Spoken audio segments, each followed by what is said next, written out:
Knock it off.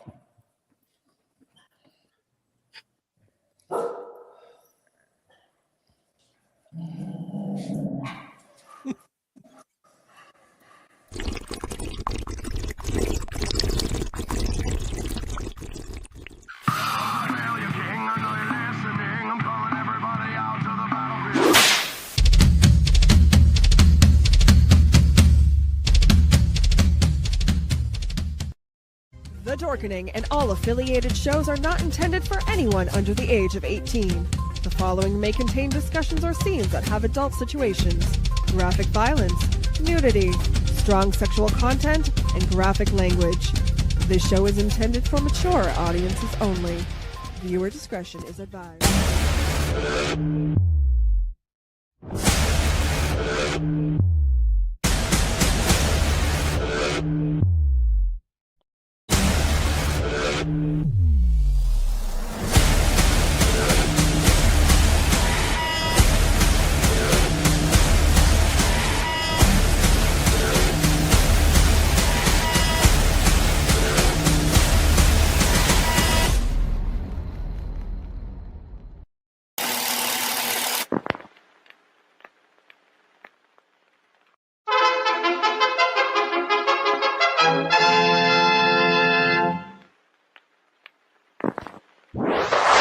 Persons under 18 will not be admitted.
What's happening, everybody? Welcome to another kick-ass episode of Still Toking with. Yeah, you know who I am. At least I hope you do. If you don't, my phone's well, fucked up. My phone's fucked up. Your phone is fucked up? Yeah. Yeah, everybody's phones are fucked up. Everybody's phones are fucked up. I blame these two guys. They're causing all kinds of fucking shit going on. Shit's not working. Fucking. So, well, that's, part two. We had some technical fucking issues when we did part one, if I remember correctly. We were partway through the story and like the internet did some glitchy shit. And hey, they just don't want you guys to know the truth. I mean, it's that simple. That's how I'm going to view it. Because I'm having a little bit of technical bullshit going on right now with some of the streams. So I noticed that. If you're not seeing us on a channel, no, fucking well, find us someplace else, I guess. But with that being said, I want to get the show moving along here. So the flashy one himself, Mr. Jeffrey Mark. Good evening, everybody. Hey, this show is going to be so exciting. I don't even want to waste any time. Let's bring in our buddy, the one with the biceps, Jeff Holman. How are you, my boy? Good. It's Wednesday. 7 o'clock. I should be sleeping because I'm old. No, I'm just kidding. No, this is going to be fun. I don't want to waste any time either because these guys got a lot to say. And like I said, I think the, oh, was that a plane I just heard go by? Oh shit. No, Yeah, no, there's some weird stuff going on here. Anyway, let's bring these guys in. I don't know if I'm going to fuck your last names up, but so I'm just going to say Tosh and Ralph. Let's keep them undercover a little bit. There you go. Okay. I thought it said this show was for mature audiences only. Doesn't that leave Ralph and I out? We do include the elderly. We include the elderly. Got to be over 18. That leaves me out right there. So welcome, guys. Welcome. Well, it's good to be with you. Thank you. It's good to be anywhere. Yeah. I mean, like we said, unfortunately, I had missed part one. I did go back and watch it later on. I was kind of blown away and intrigued, and I think you guys have a lot in your heads that most people they don't even know it exists. To be honest, I've been accused of that before. Yeah. I got a lot. So the last time you guys were here, Yeah. we talked about Cuba, Yep. and we talked about JFK, and it's a cliche. We didn't scratch the surface. We didn't even get our foot near the surface to scratch it. There was so much information to share, and so much that you guys investigate, uncover. I think one of the reasons why we're having just the teeniest bit awkward getting into the show, we don't know where to start because there's so much. Let's start with the book. Yeah, let me start. Let me just kind of introduce the subject here. Please. Yeah, I'm a best-selling author. I met Tosh a couple of years ago, and the thing that's interesting about Tosh is he was a contract pilot for the CIA. So he was part of he was not officially on the CIA books because of the kind of stuff that he could do could be easily denied. So he was what they called a cutout, and he worked for cutout companies. So a lot of times the CIA will say, "Oh, we didn't do that." Well, they didn't do it officially, but they did it through cutouts like Tosh. And Tosh has done that for many years, starting when he was about 17 years old, when he was supplying guns to Fidel Castro in the mountains of Cuba. And from there, he worked for Castro, and then when Castro came to power, he worked against Castro because it just kind of switched their position. And that led him into a lot of other operations, and he was actually in Dealey Plaza the day Kennedy was shot and witnessed it. And then from there, they were after him because he had been a witness to the events. And so he knew that the official story was complete BS. They tried to kill him. They tried to sort of put him out of business. And then they needed him again when the whole Iran-Contra business, the drugs to supply, the money from the drugs to supply the Contra, the Nicaraguan Contras, they called him back. And that became sort of the, part two of his adventures. Well, let me add a couple things in on that, if I might. I was a product of World War II. Split home, 4 years old. Mom worked at Haggard Slacks. Did work. My dad worked for Dallas Love Field for Lockheed on the P-38 Lightning. So I was raised in the war years where everybody was extremely patriotic. It's not like it is now. I can remember at Highland Park Pharmacy in Dallas where a guy dropped the American flag on the floor, and a Marine that goes there a lot walked up to him and literally beat the hell out of him for dropping the American flag on the floor. Now that was in World War II, 1942.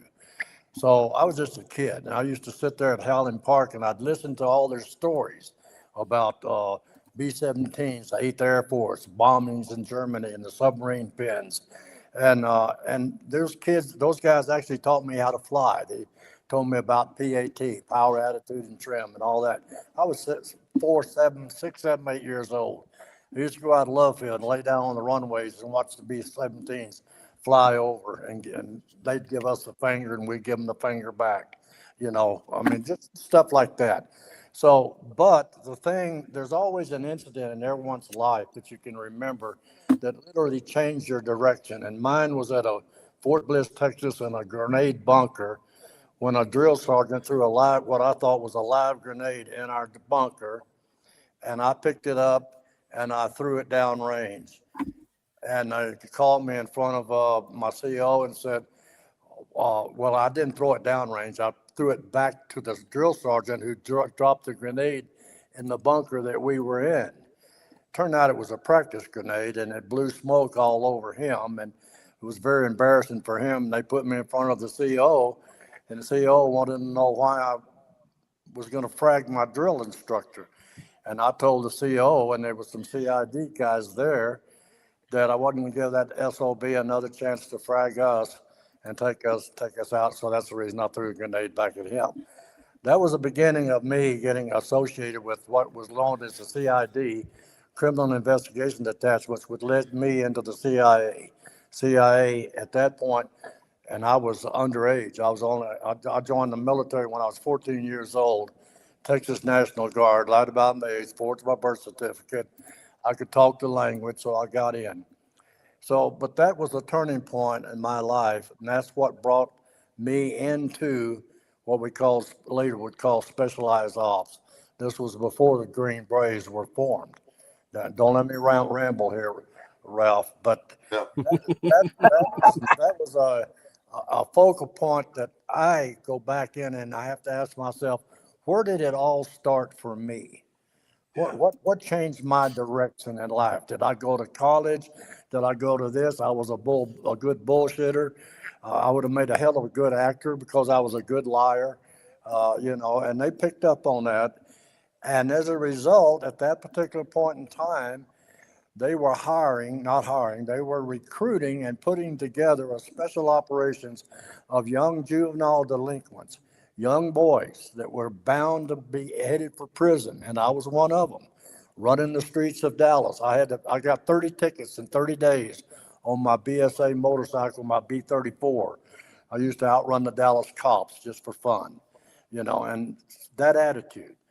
But it was that moxie and that attitude that got me on this road that we're now going to try to explore a little bit. Deliberately, the intelligence service, which was the CIA, wasn't even formed in those days. No. It was still military intelligence. Well, it was formed, but no one knew about it. I mean, they were looking for like juvenile delinquent type guys who had a lot of moxie and weren't afraid of anything, and they recruited about 55 of them in Dallas, and one of them was our friend here, Tosh. Another one of them was Lee Harvey Oswald, and Lee Harvey Oswald and Tosh trained from an early age. They were sent to a training facility in Nags Head, North Carolina, called the School of Illusionary Warfare.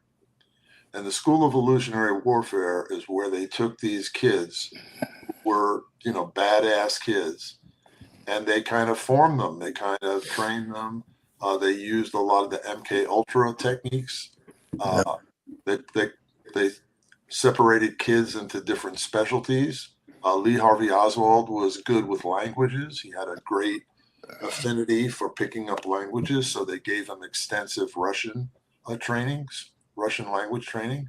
And Tosh was put into an infiltration unit, and their lives crossed several times. Couple of times, yeah. Leading up to Dealey Plaza. Right. Oh, okay. So for our viewers and our listeners, if you caught part one of this series of interviews with these gentlemen, those are the things that we discussed in depth during those interviews. It's also in the book, Deep Cover, Shallow Graves, which you can find in the show notes up above or down below, depending on where you're watching or listening to us.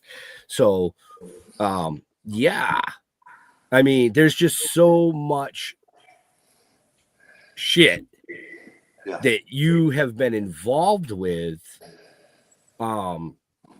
It just blows my fucking mind. Well, your average person doesn't even know this kind of shit exists. No. I think they Well, don't. No. Well, this is all deliberately cloaked from the American. Mm-hmm. So when the Warren Commission come around, the FBI approached me. I drew a map for them in April of 1964, before the Warren Commission was even formed, showing where Sergio and I were located at the time of the shots were fired. It doesn't matter how you cut the cookie in this particular case of my life. Everything goes back to that JFK. Who killed JFK?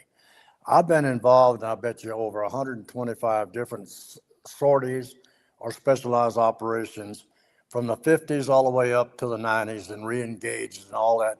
I mean, that's the story. That's what this book, Deep Cover, Shallow Graves, is all about. It starts out with a young kid hanging out at Love Field during the war years, laying on a runway, watching B-17s flying over, being chased by the MPs and blah, blah, blah. All these little personal anecdote stories that I remember, which Ralph is great enough to put together and do this book. So it starts out with my life and recruitment based upon a lot of things that was done with the OSS in World War II. Most all the guys that I associated with in my early years were old OSS operatives that worked behind the lines in Germany during World War II. They later became known and worked with Cuban operations known as JMWave, blah, blah, blah, and the history of all this.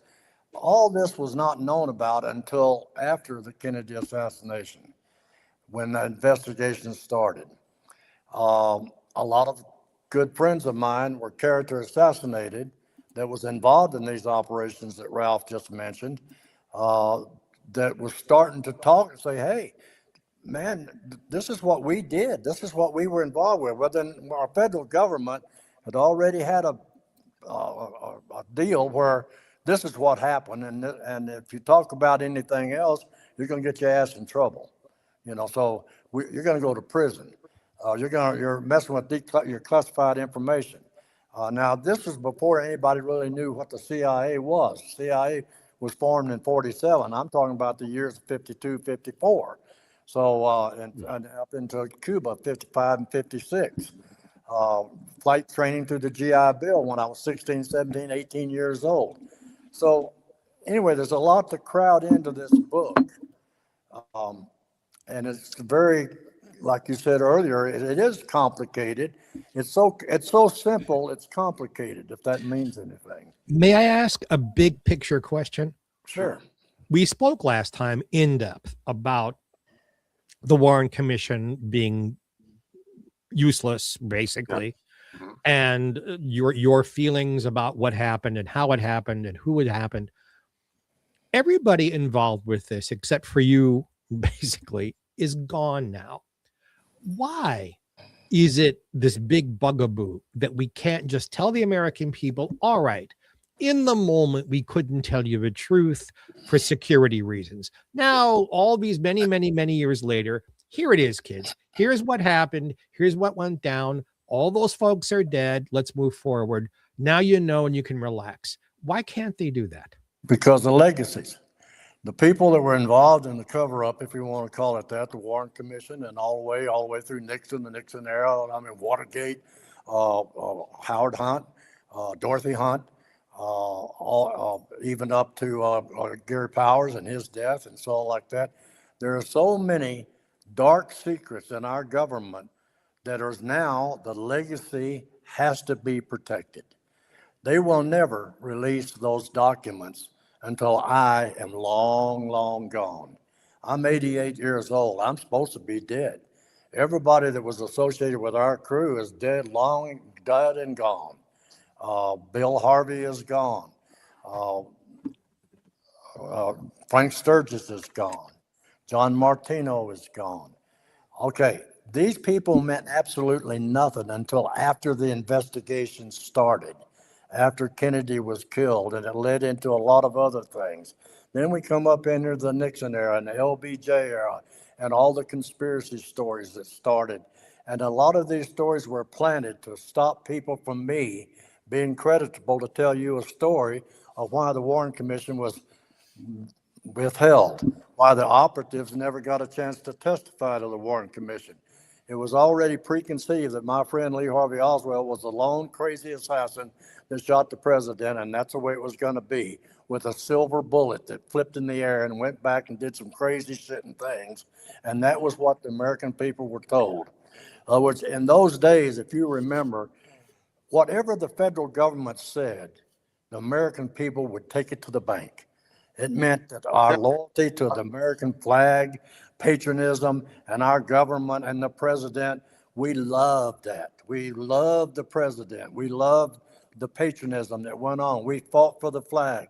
We still cherish the blood that was lost in Saipan and Corregidor and all those places.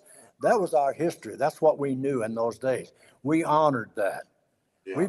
I would, to answer your question, Jeff, I would say that the reason that they continue to withhold information is that this reveals that there's sort of a secret government, Right? But behind our government. There are forces behind our government that include the military-industrial complex, that include, high worth banking individuals, and operatives who do a lot of the dirty work that they don't want people to know about. So they put forward like the FBI, the CIA, as sort of the official front of the government, but behind them are the contractors, are the people that you don't hear about, that have no official status, right? If somebody finds one of them or catches one of them, the CIA or the FBI, the government denies we don't know who that guy is. They don't work for us. Well, then, who do they work for, right? And so when you come to the Kennedy assassination, it's like, well, they gave us this story about what happened. And over the years, people have just been picking it apart. It doesn't make sense. None of the facts add up. The number of bullets that were shot don't, the rifle was a $25 rifle with a misaligned scope. There's no way. Lee Harvey Oswald was not a marksman, although they claimed he was. So what they do, and what Tosh learned how to do and Lee Harvey Oswald learned how to do at the School of Illusionary Warfare, is to put out propaganda, to put out stories that misdirect people from the truth, right? Let me insert exactly what Ralph is pointing at. In the CIA manual, there's a thing. If you can control the media, you can control the thinking of the American people. That was the beginning of Mockingbird. That was the beginning of infiltrating operatives into our media formats to spread information, derogatory information that was not true, that would make the American people see things from a different direction. For instance, if an operative like me started talking about a particular operation, or saying I was there when Kennedy was killed, we had to be defused. We had to be taken out. Don't mean killing, means character assassination. If character assassination didn't work in those days, and if the media was infiltrated and was not getting that information out, then we would be taken out, which not doing our job. So it was an illusion. That's what the illusionary warfare was all about. That's what propaganda was all about. Germany had a very good hand in propaganda. I mean, they were noted. We took over some of their actual operations and emphasized, and MK Ultra is another good example of mind control. So all these things were started in the 50s and started played against the American people to make you think something, you buy the illusion that we create. Am I making sense here or not? Yeah. No, I understand everything you're saying, and it's fascinating. I guess my question is, JFK's assassination is over 60 years ago. Watergate is over 50 years ago. Right. Doesn't there come a point where they can at least share some information that makes sense, without opening up a can of worms in today's world. That's why they release selected documents. But clearly, if you look kind of behind the curtain, Kennedy was assassinated by, it was basically a coup d'etat of Right. of the forces that were controlling foreign policy at that time, leftovers from the Eisenhower administration, people who wanted to keep fighting the Cold War. Kennedy had come to a point after the Cuban Missile Crisis where he was trying to reach détente with the Soviet Union and with Cuba. Tosh was involved in some of that because he was flying a reporter named Lisa Howard from ABC News to meet with Castro.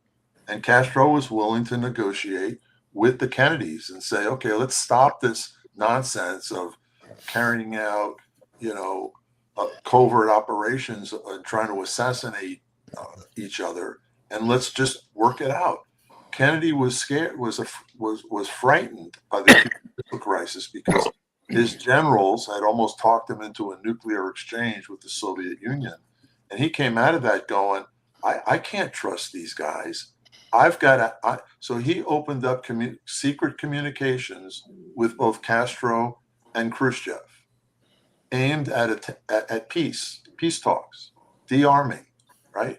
Well, to the military-industrial complex, this was horrible. Like, wait a minute. This is how we make all our money, on war, on building armaments, on scaring people, right? Kennedy wanted to pull out of Vietnam. He made that clear. I don't want to escalate that war. He said that the month before he was assassinated. Meanwhile, the military-industrial complex and the foreign policy leaders were pushing for escalation in Vietnam. They assassinated the president of Vietnam, Ngo Dinh Diem, 3 weeks before they assassinated Kennedy, because Ngo Dinh Diem also wanted to negotiate with Ho Chi Minh and end the war.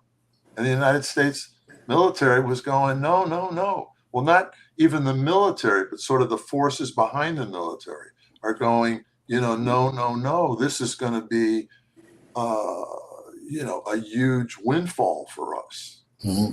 Now, let me jump in here a minute. Ralph gives a very good analogy of our political system at that particular time. I can give an analogy from the viewpoint of an operative that carried out some very horrible operations. One of them in particular, we go back to Kennedy. We see, like everything else, we're now back into Kennedy. Let me put something that's in the book here that I was warned never to talk about.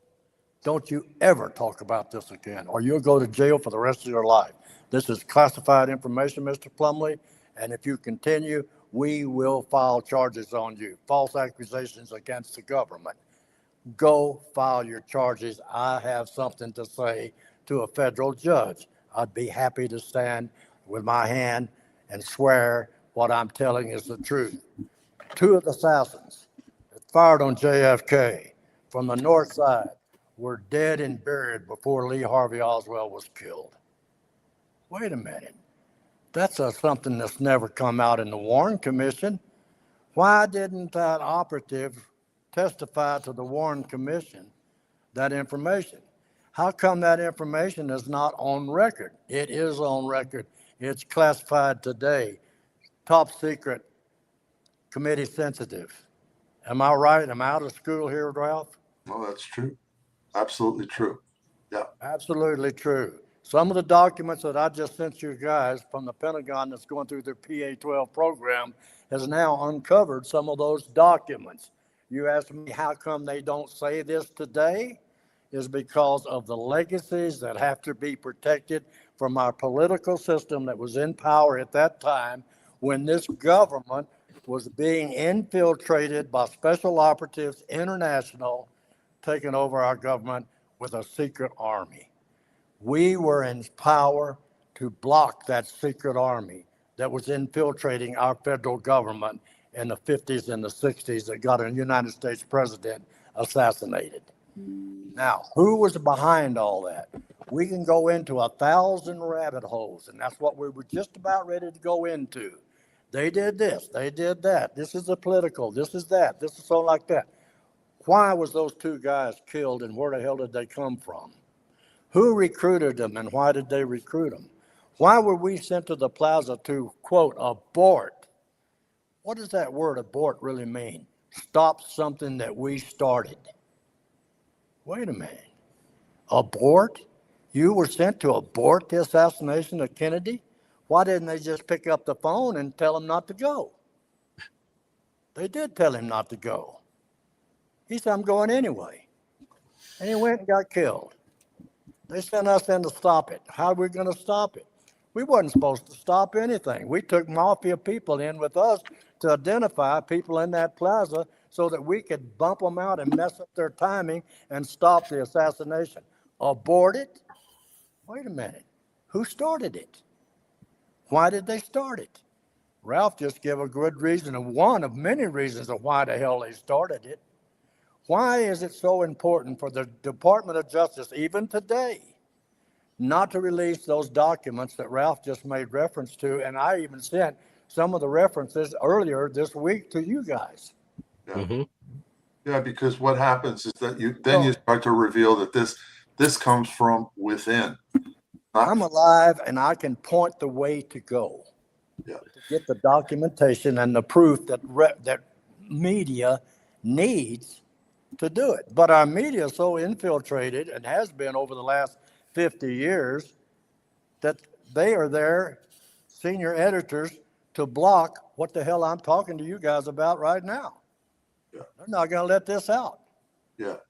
They'll publish another book about Yeah. Lee Harvey Oswald, the killer, or Lee Harvey Oswald was this unstable guy. And so, but they'll I'll never give tell you you. $5,000, Ralph, to plant this story that I'm going to give you, prearranged story, to take you off into a rabbit hole. I'll give you $5,000 because you got credentials and you're a reporter. So I want you to put this story in place and pull away from what this idiot conspiracy freak is talking about. That's how it works. No, ABC just recently did a whole show on the Kennedy assassination. It was complete nonsense, and the experts that they had talking about it, they were like MTV correspondents and stuff like that. They're people who know nothing. They know not do history. It's like, are you serious? Seriously? This is There have been people in the media like Dan Rather and Woodward and Bernstein who agree with you. I don't mean agree with every single thing you're saying, but the big picture agree with you that it couldn't have been Oswald, that it was something from the inside, that we have the documentation to prove, but they won't release. There are people, or at least there were people, willing to do that. Yeah. Look at this. We're only talking about one operation. Still. Yeah. I can lead you to 25 others that are as equally horrible as JFK. Well, another thing we can talk about, another major operation that Tosh was involved with was Iran-Contra, right? So we were, Ralph, I don't mean to interrupt you, but for essence of time, let me interrupt. How did I get back involved? In other words, I have a record of being against these guys in Langley. How did I get back involved? IRS shut my businesses down, and you're a contractor and you know what I'm talking about. I had 9 backhoes and 25 guys working, and one day they go to work and there's IRS stamps all over my office. And I didn't file a return when I got money for the CIA through cutout companies. And I didn't return or declare the chips that I got from Cuba to cash in from Johnny Martino to pay for my expenses. That's how we got paid. That's how the FBI and the CIA said, well, if you talk about that, you're going to go to jail. Wait a minute. They didn't give us checks. They didn't give us cash. John Martino gave us gambling chips from Tropicana, thousands of dollars of gambling chips that we could go in and cash and walk out with $15,000 or $20,000 if we needed it. I didn't declare that. So in 71, 73, they said, well, hell, we're going to estimate how much you made and we're going to tax you accordingly and they filed a tax lien on me and my company and put me completely out of business in order to shut me up so I would not talk to Ralph about what the hell we're talking about right now. Now, maybe this is not making sense out here, but it's something that I got to get off my chest. So as a result, I made contact with the Tri-State Drug Task Force, a friend of mine that worked for DEA. He said, Tosh, we need pilots. I said, I need a job. I need money. I've got a family to support. They've taken my car. They've taken my business. They put 19 of my workers out of business, and they confiscated my backhoe, and the bank is calling all my notes. What do you do?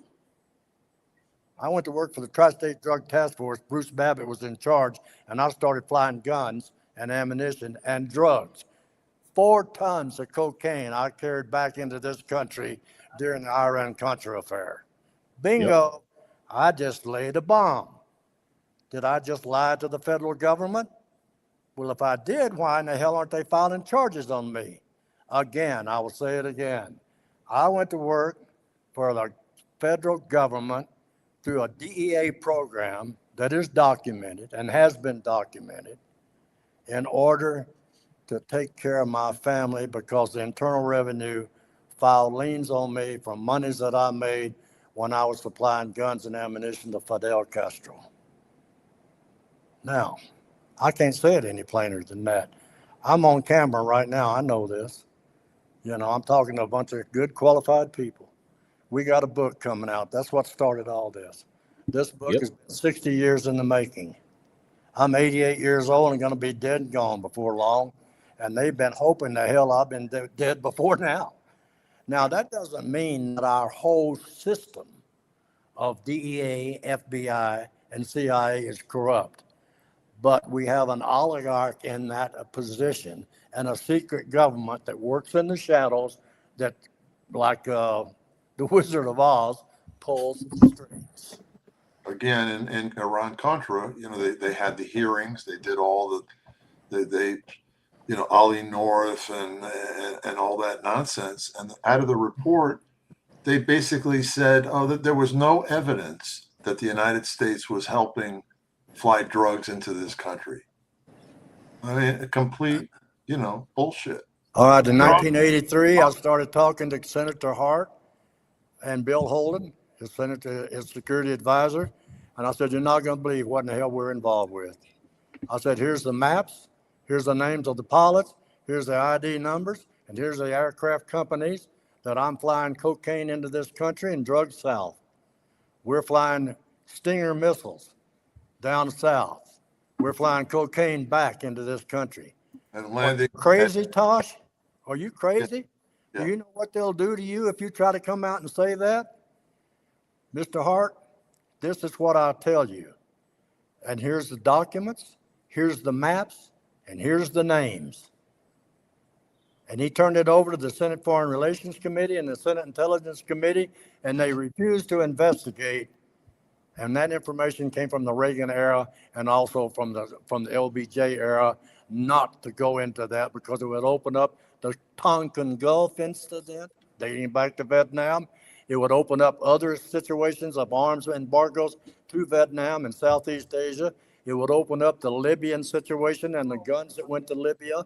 It would open up too many channels that the American people could not take at that point in time to know that we were involved in doing those kind of things. And where did the money go? Campaign contributions to this day will not be investigated. There's your legacy. That's why you asked earlier, why don't they release some of those documents? Because those documents would go back to the legacies of the surviving families of these people that took campaign contributions from illegal gun shipments and illegal drug shipments going to foreign countries, and also the assassination of foreign leaders. One of them, Fidel Castro, who in turn got our president assassinated. Now, how else can you say this? I No, mean, you're saying it brilliantly. Is this Right. So could make up? if I may summarize, again, I like big picture stuff. Sure. All of these things you're talking about had nothing to do with right and wrong, had nothing to do with helping people, helping governments, doing the right thing. It's all about the money. Money and Right. Still is. Right. money. I was going to say there's probably 100 million people right now clapping their hands saying, thank you, Tosh, for bringing that stuff to us in the 80s. We appreciate it. Well, yeah, okay. I appreciate being alive to be able to do it. I've been trying to do it for 60 years. What's been Right. blocking? What's been Yeah, blocking this? It's story? all money and power, right? That's Mhm. right. So the devil's tools, right? The reason that I went with this tremendous writer right here is because he knows what in the hell I'm talking about. And when we've had our meetings over the years, it took us how many years before we decided to do this, Ralph? We got together because of an actor friend of ours, mutual friend, that was basically begging me to talk to this man. I could not get this story out. I made 47 different applies under a book titled The Black Knights of Cuba to tell one simple story, what our crews were doing inside Cuba in the 50s. And I got turned down 137 times because I was an unknown, and I was a known bullshitter, and I was a character assassinated by my own government. So I did not have the credentials. This actor friend of ours, Lou, I can say, I won't give his last name, but anyway, he basically said, I got to get you with this guy. And that's how we got together. Am I right here, Ralph? Mm-hmm. Mm-hmm. Yeah. I mean, we haven't even been told the truth about the Batista revolution in Cuba. No. Never mind Castro. No. The Batista? Right. Oh, Yeah. hell. Shit. Yeah. I'm riding on top of a tank. Yeah. 1959 in Santa Clara, Picture up with Che of Guevara Tosh, yeah. and these guys. I'm picturing me. What in the hell is a CIA guy doing on top of a tank with corporal stripes on? Next to Che Guevara on top of the tank. That's the Che Guevara. Yeah. Why do you guys think, you, Ralph and Tosh, both of you, the Caribbean has got dozens and dozens and dozens of islands that are very close to the United States? Mhm. Why is Cuba always the one that seems to be the tipping point politically? Well, because that's the seat of the power. In other words, there's so much that went on. The Cuban Missile Crisis, if you look at the strategics of firing missiles, where else are you going to fire them from? In other words, you get into a position on firing range and targeting, you get down to specific areas, GPS. In other words, you can't use Cat Cave, little island off there. You can't use the Andors, it's out of range. You can't do it. Where do you use that? Outside of Havana. All those little deals where they came in and put these missile sites. Here's a story that nobody knows about. Do you know the first time that the United States Army clashed with the Russian regular army was in Cuba at a missile site in 1962? A firefight where 3 CIA people were killed and left on a beach. Don't know about that Got a story. message that there were Soviet technicians, missile technicians, who wanted to defect. And we were sent in to get them out and bring them back so that they could testify. This is Operation Tilt, also known as Operation Red Cross. You can look it up. And did we bring them back? Well, when they got to the beach, they found them with their throats cut. We got on the beach, and I'm one of the guys that got on the beach, and I saw a guy with his throat slit, and they slit all 3 of their throats and left them on the beach for us to find. They put a note on one of them and said, "Yankee, go home. We know who you are, and we know how you got here."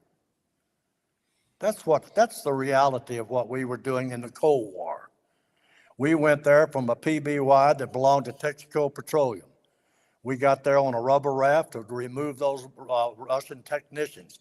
This is recorded. It's been released. It's not declassified. It was declassified in 77. But we got there, sent in there through Operation Tilt and Ambassador Pauly, yeah. Well, anyway, I'm getting the names. But we were sent in there from Marathon Key on a Texaco PBY to go on shore and remove those colonels, a Russian colonel, a captain, and 2 Russian missile technicians. And we got to the beach, and they'd already been split up. Later, when they went in there to remove our people, they got involved in another firefight. These are two firefights that we got involved with Cuba during the Cold War during the missile crisis that you don't hear a damn thing about. The story went out to the family that two of those technicians, or CIA techs, were killed in a car accident at Fort Ord, California. And they were sitting shot up on a beach in Cuba when they went in to remove Russian missile technicians. This is a story I'm not supposed to be talking to you about right now. It's another Plumlee bullshit story. But the documents are there. They're starting to leak out. How come after all these years are these documents now finally starting to come out? And it says, oh, wow, this guy who was buried 9 years ago was talking about that. How come we didn't listen? Can I ask another big picture opinion from both of you? Sure. Jeff's just over here like, wow.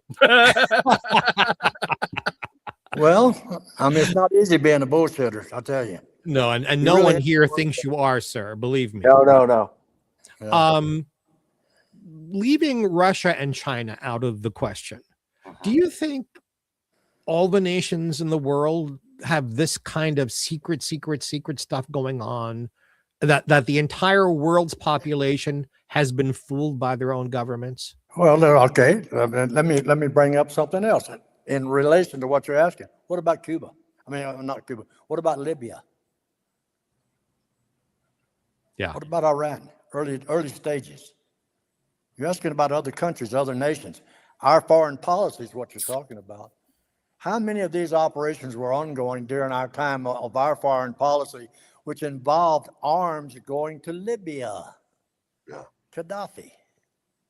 Well, to answer your question, Jeff, when people have power, they like to use it. A lot of people do not.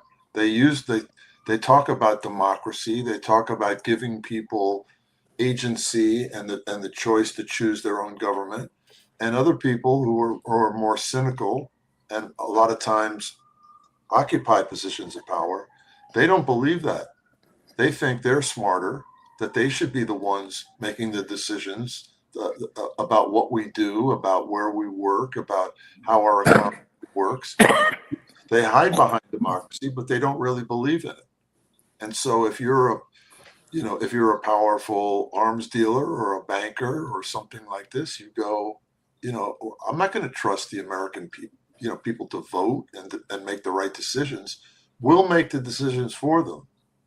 But we won't let them know that we're making the decisions for them. We'll hide everything that we do.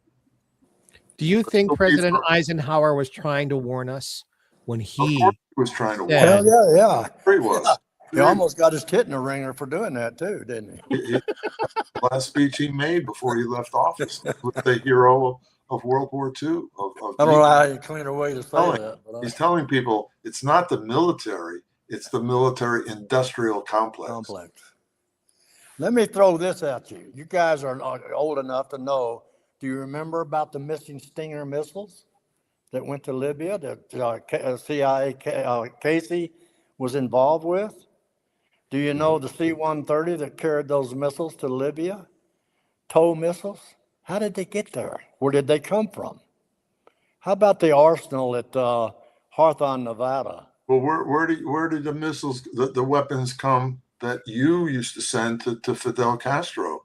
They were stolen from National Guard armies around the country. Say that again, please. You both talked. Hold on, guys. You both said something very important, and you talked over each other. Okay, where did they come from? They were stolen from National Guard armories in the country. Now, they were conveniently stolen. They weren't like, breaking in and people getting arrested for it. The door was left open for them. The door was left open. Let me give you an actual example. Yeah. Life magazine photographs a Sherman tank coming in to Santa Clara on January 1st, 1959. There's a guy, me, on top of that tank. We'll forget about that. Where the hell did that tank come from? A Sherman tank. How the hell did it get to Cuba? in 1959. We were supplying guns and ammunition to according to the American Treaty, Pan American Treaty, we're required to furnish guns and ammunition and supplies, military supplies, to the country of Cuba, run by a dictator known as Batista. That was a Batista American Sherman tank that he had that was captured by Fidel Castro and drove into Havana. Question being, where in the hell did that tank come from? How did that tank and those 30 caliber machine guns and all those M16s and all that ammunition, how the hell did it get there and where did it come from? Wait a minute, check it back. It was stolen from National Guard armies in the United States and shipped to Cuba. Wait a minute, that's impossible. Another Plumlee story. Well, wait a minute, go and look at Life magazine and look at the damned arms and ammunition that Batista had and ask one simple question. How the hell did he get it? Where the hell did it come from? And then blow up a picture of one of the weapons and look at the ID number and find out it was issued to the Texas 49th Armored Division in Austin, Texas, and San Marcos, and National Guard armories. Wait a minute. These are records that ATF, I mean the early, not ATF, but the early, was checking. Where the hell did they go? How was these National Guard armies broken into? How did they know those weapons were there? How did they know how to ship them? How the hell did they leave the United States? How in the hell do you get a damn Sherman tank in an airplane that couldn't even carry a damn tank in those years? How do you get it to Cuba? And if you look on the side, you will see a National Guard armory paint over the damn tank. Now, wait a minute. What happened to all our investigative committees? That was my next question. Do you guys think that our Congress people and senators know all of this? They knew every damn thing about it, and they were getting campaign contributions They're- to keep the damn mouth shut. Both Democrat That's what I say, simple as that. they don't want to know. They don't want to know. I've even had them tell me, don't tell me that. Yeah, they don't want. I don't want to know. I had a mafia guy tell me, don't talk to me about that. I don't want to know. Johnny Rosselli told me one time, he says, don't tell me that. Because if they subpoena me, I have to tell them under oath. Don't tell me that. It's still going on today. deniability. Yeah, about All right, now, I'm getting a little carried away here. So 7 or 8 years ago, I was approached by a guy who was a British Special Forces guy, SAS guy, and he had run the operation in Benghazi. So basically what happened was that he was approached by some people in the CIA, and they said, we're looking for weapons without any U.S. footprint on them that we ship to the rebels in Syria. Right. You to set up a network to do this. So he goes, okay, where do I get these weapons? And they said, well, go to Bulgaria. Bulgaria's got a whole stash of weapons. So he goes to Bulgaria and it doesn't work out. He's almost killed. The Bulgarians are run by a mafia, very dangerous people. He gets a call a couple months later and they said, okay, we found a stash of weapons for you. And then he goes, okay, where do I go? And he goes, go to Libya, go to Benghazi. There's an Al-Qaeda aligned warlord in Benghazi who has a stash of all the NATO weapons that were shipped there to help overthrow Gaddafi. And so this guy goes, oh, wait a minute. You want me on the behalf of the U.S. government to go talk to this warlord who's affiliated with Al-Qaeda, buy these weapons from him and ship them to Syria, to the rebels in Syria. And they went, yes. So he sets up this whole network, and it's all under, run through NGOs, non-governmental organizations, nothing with the official U.S. imprint on it. And he goes there and he sets it all up. He has a whole team. He has a team in Syria. He has a team in Benghazi. And they're getting orders. We need this many, missiles. We need this many. And a guy from the State Department would show up with a briefcase full of money. They would drive out to this warlord, and they would pay for the weapons. And this gentleman that I wrote the book with had the whole network that flew them to Syria. Well, the rebels that they were training in Syria, who did they turn out to be? They turned out to be ISIS, right? That was the beginning of ISIS. We were helping them. We were helping to arm them. So what happens in Benghazi is that on their own, the CIA had picked up this warlord's nephew. Okay. So the next time they went to get another order of weapons from this warlord, he put knives to their necks and said, I'm going to cut your heads off. You deceived me. And these guys are going, hey, we're not Americans. We're British. We're just, fulfilling the orders. Like, it's not us. And he goes, well, you have my nephew and you're torturing him and I want him back. And not only from now on, the price doubles and I want a meeting with your ambassador to Libya. That's why they sent Ambassador Stevens to Benghazi to meet with this. Ambassador Stevenson found out all about that, the arms that was transferred in the annex building of the CIA. They attacked because that's where this guy's nephew was being held, at the annex building. All right. Mm-hmm.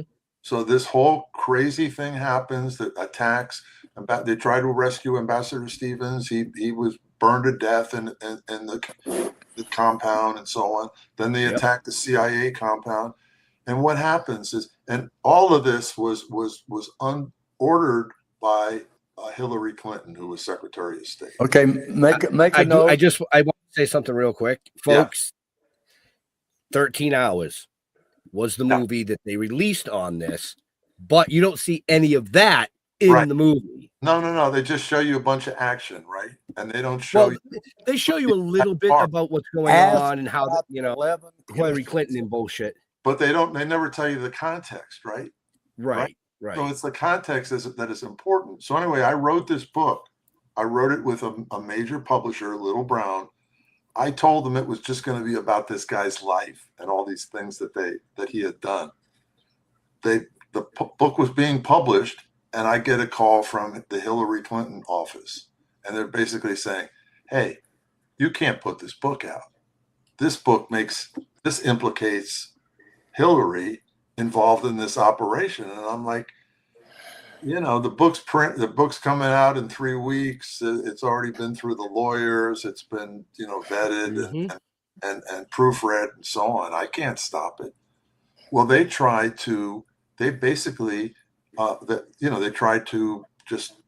the day the book was published, we had like 400 negative reviews on Amazon. They just tried to kill the book. But it ended up having a life anyway, and so on and so forth.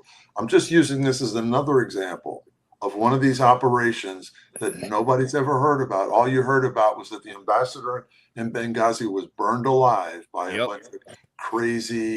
In conjunction with what Ralph is talking about, make a note and go on the internet and ask about the 11 Benghazi questions that was asked at the same time. What he's talking about ties in with exactly what he just said, was an attempt to expose information that the ambassador was sending back to this administration at that time. I'm not going to mention a bunch of names, but that was going on. We had the information.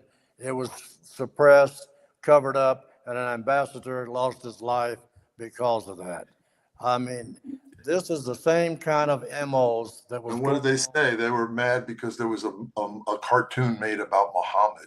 Muhammad's right. That's what bullshit. Pull this stuff out of it. Behind the scenes, this is the same type of operation that was going on with Batista in the 50s and the 60s and the 70s and the 80s. In other words, we deal in arms and pass the money back into campaign contributions. Now, that's the short version. Do you want the long version? We don't have time for the long version this time. No. But I want to let me say something here. I got my laugh. I'm glad. Listening, and I believe both of you. I believe you. Right. Oh yeah, absolutely. But I'm thinking, what's in my head? Mission Impossible. Yeah.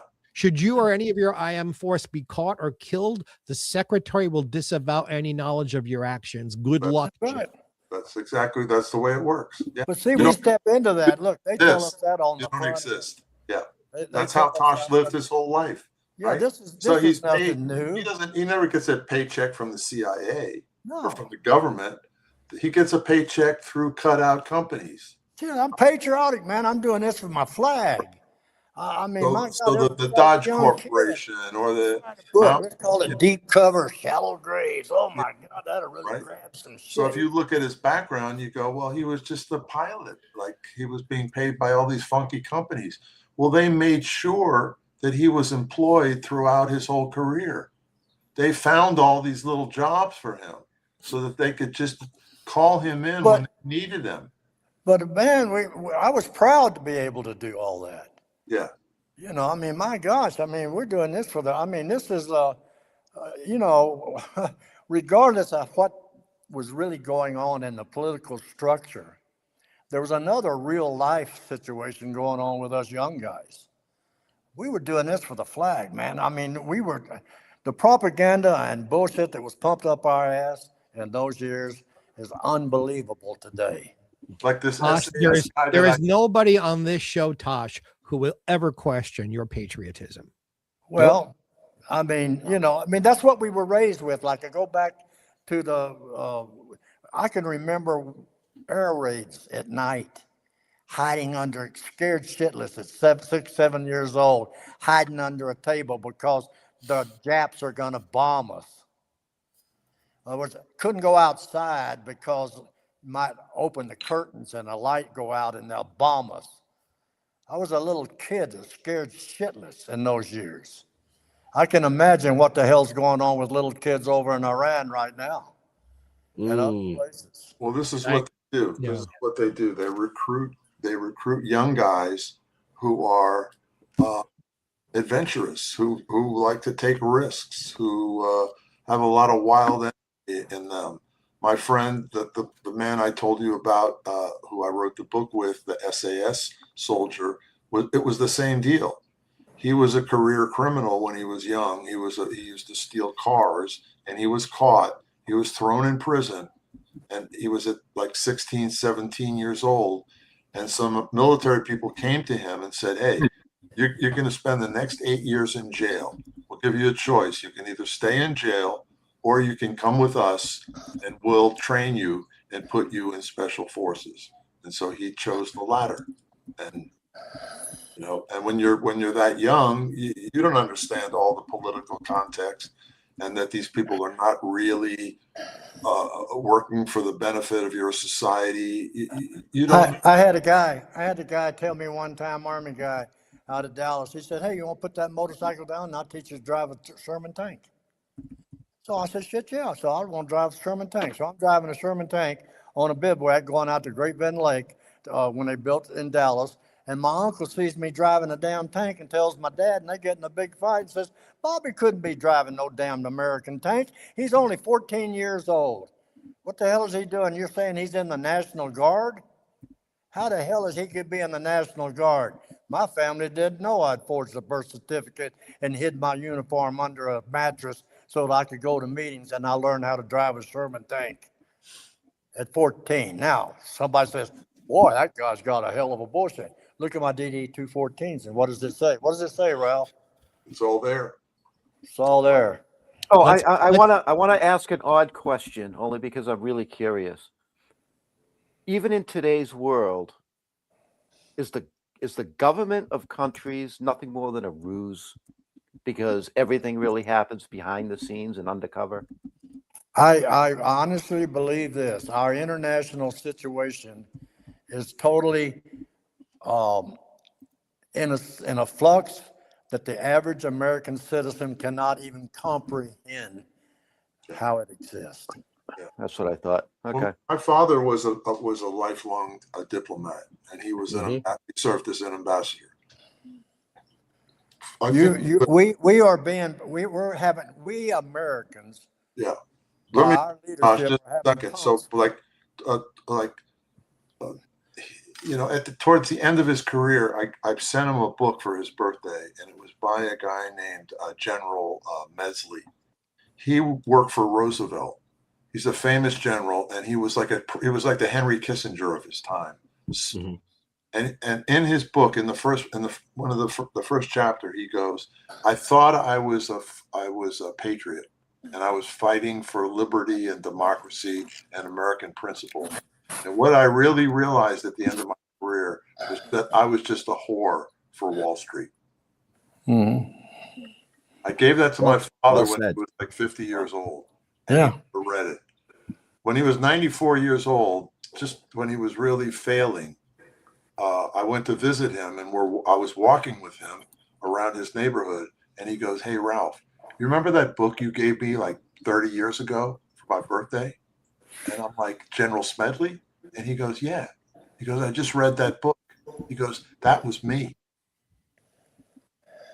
So here he had like a 50, 60-year career as a distinguished diplomat, a real patriot, somebody who had, served all different administrations. And at the end of his life, he realizes, all of that was bullshit. That was the window dressing. But whose interests were we really fighting for? Whose interests were we really protecting and projecting? The big money people. They're Our, the ones who really control the country. our system is nothing different than the Wizard of Oz. Follow the yellow brick road, and you'll get to the guy that's pulling the strings. He's behind the curtain. The little dog pulls the shade back, and he's revealed. Well, Ralph pulls the shade. I pull the shade. A couple others, you guys pull the shade with this program.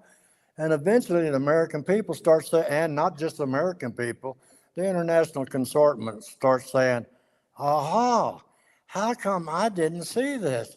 It's so simple. It's all about money.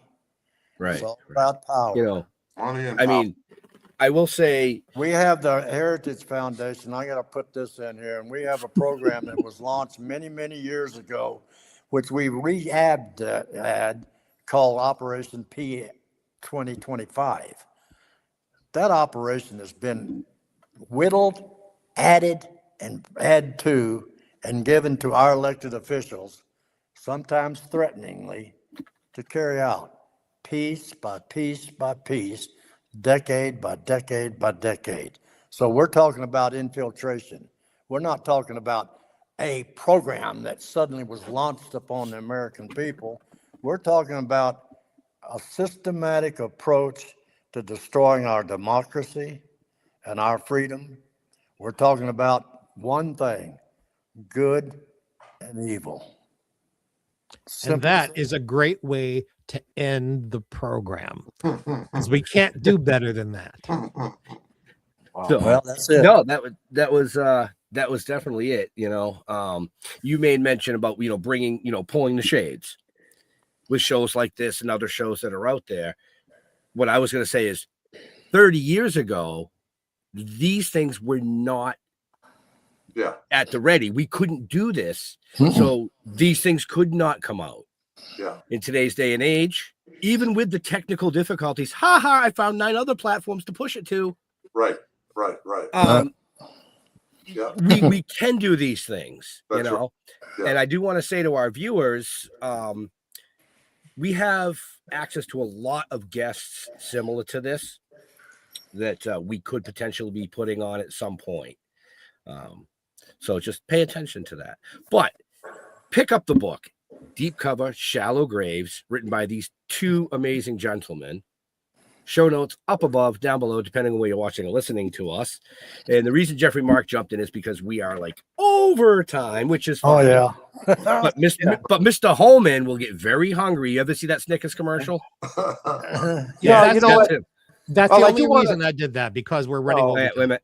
Well, I Yeah. do want to say that what scares me the most about talking to you guys is the justification of what I always thought was true really is. Yeah. Our job is All of us probably were very idealistic young guys who believe this propaganda that we heard, that we're the country that stands up for freedom and democracy. And in some respects, that's true. But then behind it, there's this other element that's operating of powerful men who want power and money. And they're not going to let just guys like us decide the direction of the country, which is the way the system was set up. The system was set up for people to express what kind of government they wanted, what kind of policy they wanted, and powerful people have infiltrated, taken that over for their own means. Like, no, we want to make the decisions. We want to, we want to chart the course. We're not going to let people do that. It's people like you guys and Ralph, and I'll put myself in there, that can only point the way. It's not what we say. It's not we're asking to believe us. We're in a position now, and you guys are in a position to point the way to prove what we say. Yeah. Mm-hmm. See, that's what this book is all about. Right. This book is not designed to tell you what to think.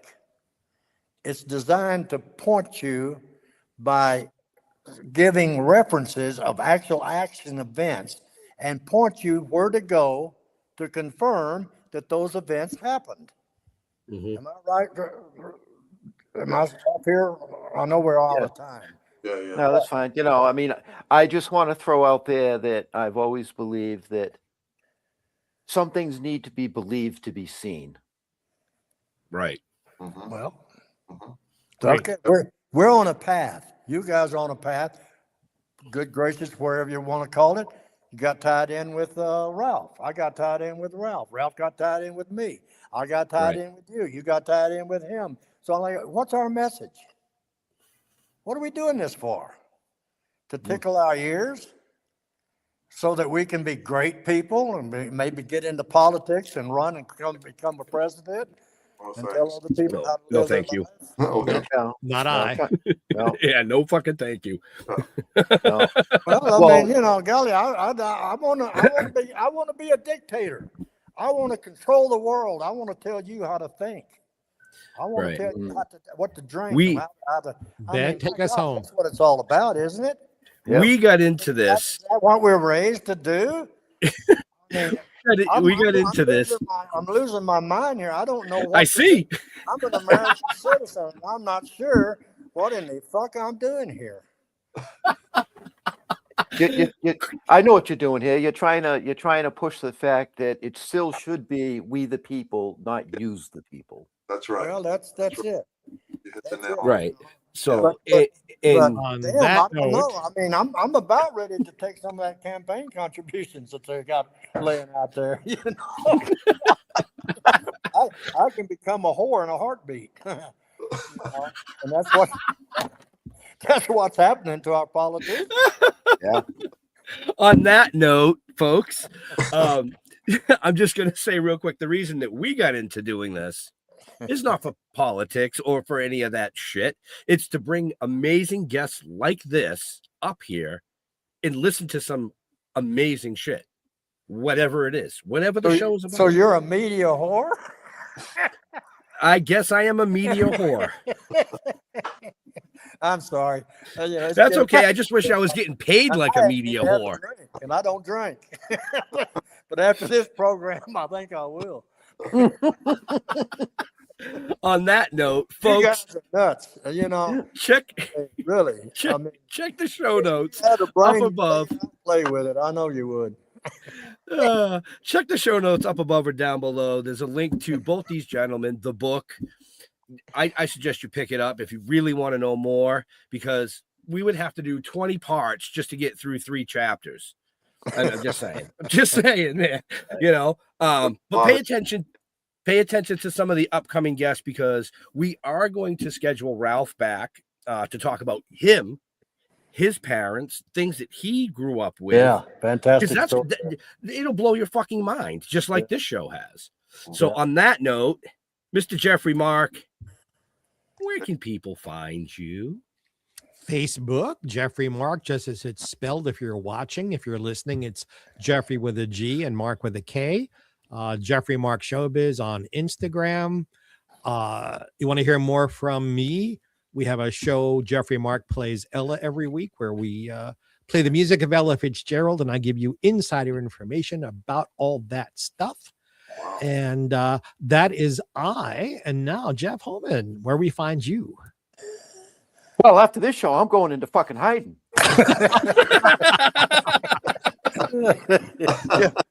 Yeah, no. Go to stilltoken.com and, you don't know what's going on out there. Nobody really does. The So pay shadow attention. knows. Keep your eyes open and your head on a swivel, because you never know when you're going to get Clintons. And the other beauty of doing shows like this, folks, is you can't fucking cancel us. You're right. You cannot. We cannot be canceled. You can try like hell, but we have access to over 40 platforms. I'm not going to tell you what they are, but we will be there somewhere.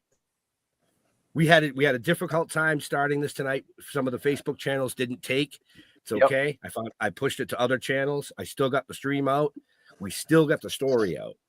I want to thank Ralph and Tosh for taking time out of their busy lives to come back here again, fill you in on a little bit of part 2. I want to thank my amazing co-hosts, flashy and not so flashy. But in all seriousness, we want to thank our veterans and first responders. What was that? Don't ask. Go. I like Mark's tuxedo. I'm gonna have to get me something like that to go to meetings in. Yeah, we'll go shopping sometime. Then continue to thank our first responders. Go. I want to thank our veterans and first responders for doing what you do, so people like us can actually do what we do. Stay safe. We'll see you next week. We're out of here. Try and have a happy. Thank you. Thank you, guys. So come on.